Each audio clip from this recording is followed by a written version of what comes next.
Your Excellency, President Museveni, Excellencies, ladies and gentlemen, all protocol observed. It is a pleasure to join you for this very important summit. I thank the government of Uganda for its hospitality and congratulate it on the leadership of the G77 plus China.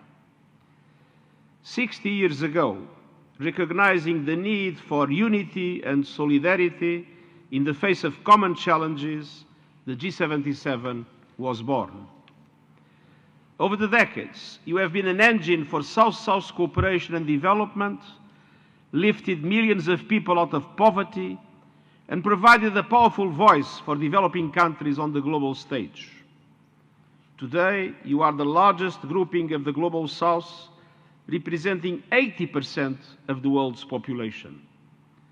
And your solidarity and partnership are essential to building a sustainable, peaceful and just world for all.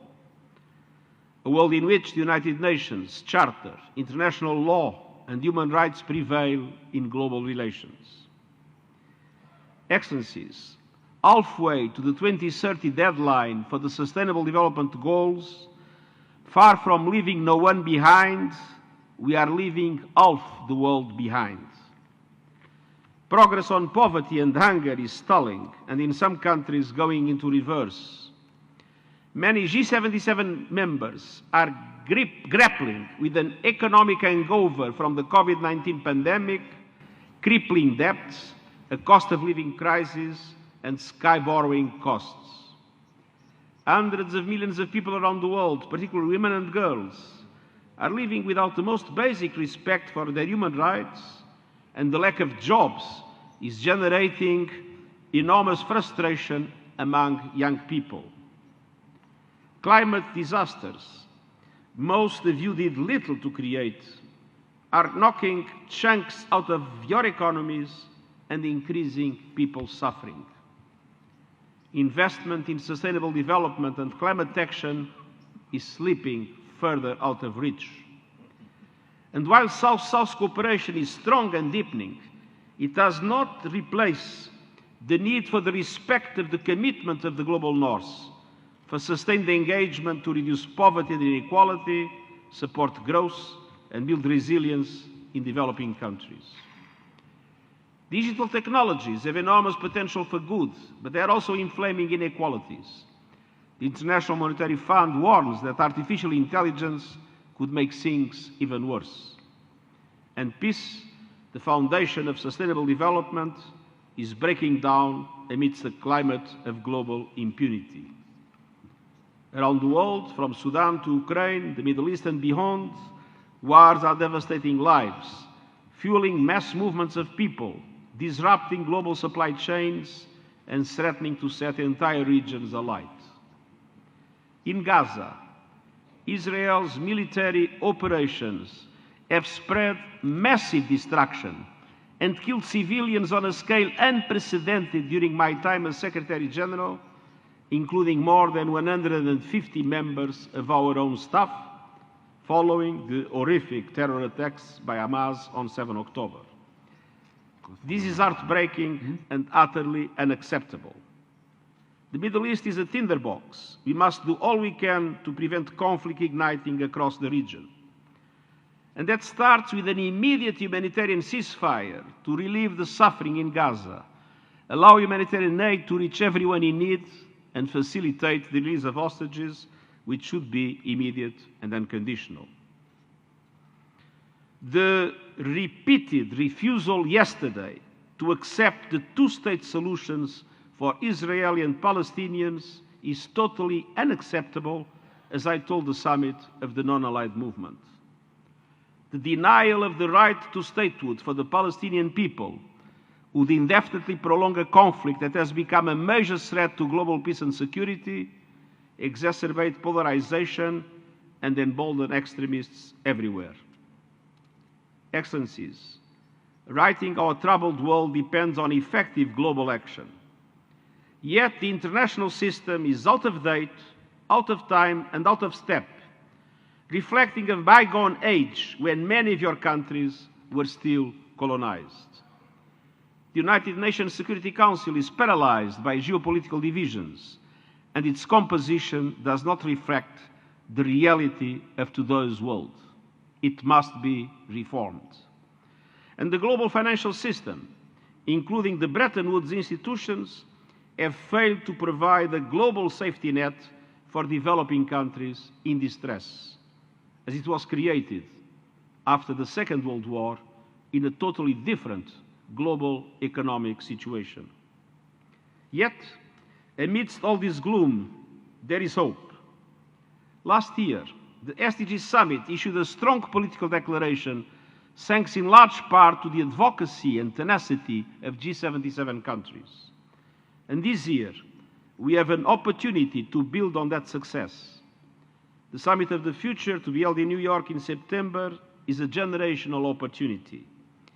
It aims to reform and revitalize multilateralism so that it works for everyone, everywhere, and meets the challenges of today. It is a chance to create the conditions for countries to achieve the SDGs, to find consensus on frameworks to address new challenges, and to build a better world for us all. We rely on the G77 plus China to make the Summit of the Future a success, to seize this opportunity and to find common solutions. The Summit will consider deep reforms of the international financial architecture. Financial institutions and frameworks created after the Second World War still largely correspond to the power relations and the global economy of that time.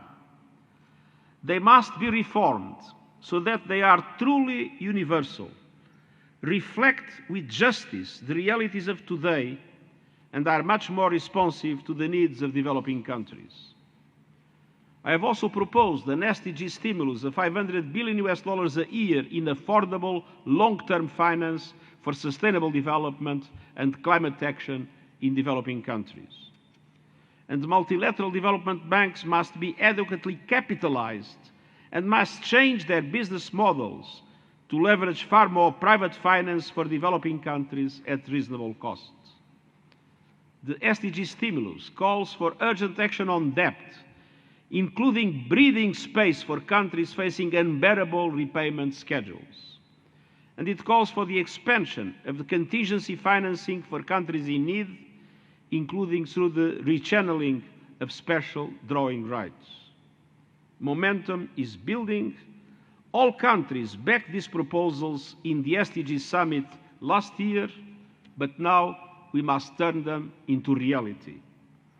So, Excellencies, beyond the Summit of the Future, I ask you to unite against climate catastrophe. The very existence of some countries in this room depends on limiting global temperature rise to 1.5 degrees Celsius, in line with the principle of common but differentiated responsibilities and respective capabilities in light of different national circumstances.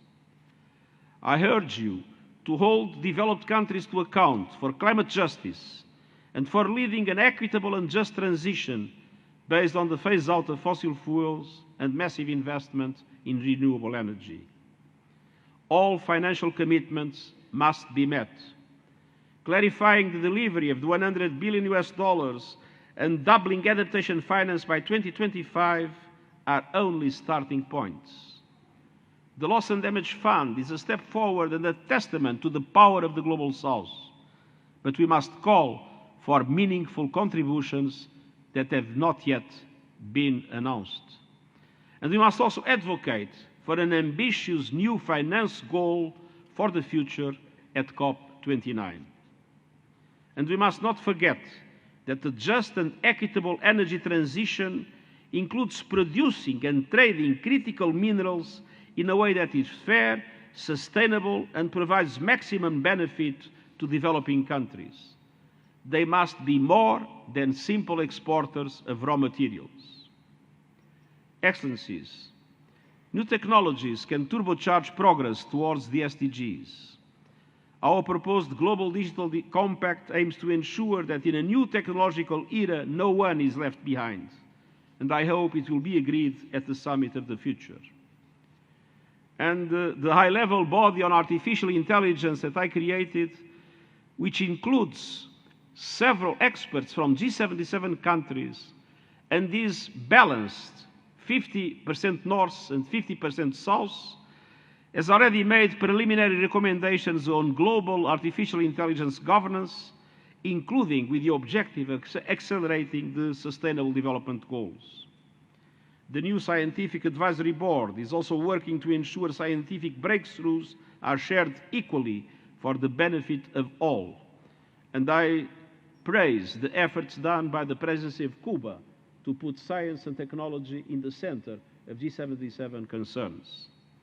I encourage you to engage in all these efforts. The 21st century cannot replicate the vast inequalities of the 20s.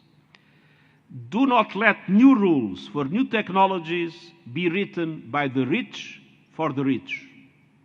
Excellencies, let us face it, those that benefit most from the present global governance system are unlikely to lead its reform. So momentum for change must come from you. I urge you to keep driving these efforts forward. We have a chance to cultivate a just, peaceful and prosperous future where no one is left behind. But for that, a lot needs to be changed and reformed. Together, let's unite to fight to make it a reality, and I thank you.